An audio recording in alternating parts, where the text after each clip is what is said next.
2008 সালে 18 এপ্রিল গোপনে শাকিব খানকে বিয়ে করেছিলেন অপু বিশ্বাস।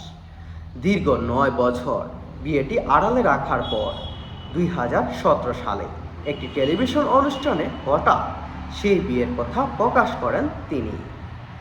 এরপর নানা নাটকীয়তার মধ্য দিয়ে 2018 সালে 12 মার্চ তাদের বিবাহ বিচ্ছেদ হয়। এই দম্পতির একমাত্র সন্তান আব্রাহাম খান জয়। বর্তমানে মায়ের সঙ্গেই থাকছেন, তবে বিশেষ সময়ে বাবার সঙ্গে সময় কাটাতে দেখা যায় এই ছেলেকে। এছাড়াও গেল ঈদ উল ফিতরে অপু অভিনীত দুর্বার সিনেমাটি মুক্তি না পেয়েও আগামী কুরবানি ঈদে সিক্রেট নামের নতুন একটি সিনেমা মুক্তি পেতে পারে বলে শোনা যাচ্ছে।